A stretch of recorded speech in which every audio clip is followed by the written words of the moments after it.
السلام علیکم د یو مشر والے خبرې وارو بیا مایلس کوو تو د پورا ګنټه وخت یې سړی خلاص نه کوي د تو شته د تو ورکی د تو ورینه د تو پلورو د ګنټه بعد به دا رزلټ وخلا ونصلي على رسوله الكريم اما بعد فاعوذ بالله من الشيطان الرجيم بسم الله الرحمن الرحيم دوستونه دا خبره برملا و د ټول خالصه د اعلان کو چاتی خیل ډېر پستی کوي کوم دی د جنگینا د جګړه ډېر لره پاریږي نن مې د ټیپکو خستای دی د شاله مجبورای مې وخستای دی دا خبره مې دا وروي چې هغه ګیدار دا یم زرای یا څوک دا د مو عزیزون چې دا څومره هده طالب په نوم بدل راګیاي کاجره دا تو جهاد وی چې ته به ګناه به کسوره خلک زوروا څوک لوا او څوک مړوا دا کمیشته پتا ولګیدا چې پر دې مونږه چې پوښی رکشه نه دا میشته پتا ولګیدا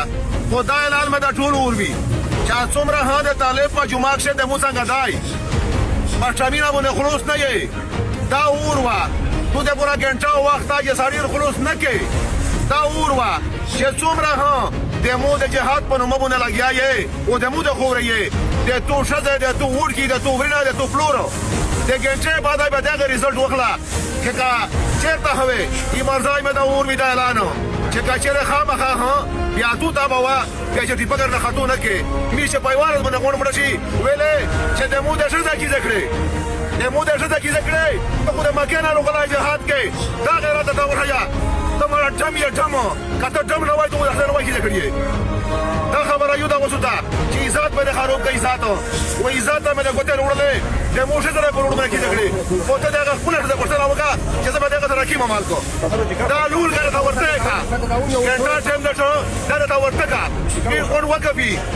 کنه برملاز وي دا وشیا دای نه نور د جمینه نشته په دا خبره قانون کا موږ به همیشه دغه پښتنو ته دا ناری کولې چې و پښتنو د موجوده کوم حالات لګیا دي دغه بهترین حال دغه د چکلش پیژن سمرګل د چا ورور زوی اغوا کی زمدای یوسی به تاسو ډایرک ورچګیرو دغه شپېژنو سمرګل د ولا فیملی ډایرک کرنی سو زمدی را رو ټوله فیملی ډایرک تصویران ورلرو چې دغه د فیملی د دال تناسته ده چې واش پیژن سمرګل چې د ما ورور زوی ته نقصان ورور سه الاله کې لایمر کې د تا ټوله فیملی بدل تعالی لاو ډایرک په ویډیو تر لږه یو په بدل چې بایتا ولا ټوله فیملی لاله په دغه خاورې چې تر اوسه پورې دوه شپېژنو سمرګل د چچوره کسان غوا کړی دي کچېره چوکور چکسلای دی د ولا فیملی په بدل چې راوړي د زمدیر نیولې دی بیا یغه ول ورور زوی زمدایر لژلای د کنه تر اوسه پورې چوک زمدایر لژلای ده نه اوس په دالته جنا پښتانه وای چې یاره بیا فیملی چې کړی دی فیملی خو چې غلطی نسته د بیا دغه پښتنو ته زدا سي وای چې کله مو چا سره دښمنی بیا ورور ولې مړو بل ورور ولې مړو دای ولې نه مړو غلطی خو ورور نه زه دغه پښتنو ته بجاره د आवाज پیغام ورکوم چې و پښتنو کچېره د دغه خلکو خلاف مداسي قسمه اقدامات نه وکړ بیان قریب دروازه روانه دي چې دا خلک په کورو ته ترګډیږي عزتونه به مو پجاره په مالکۍ او شیرو کو ته تر پسې ترګډیږي اوس مخوشي خپل د ټیکس لکنه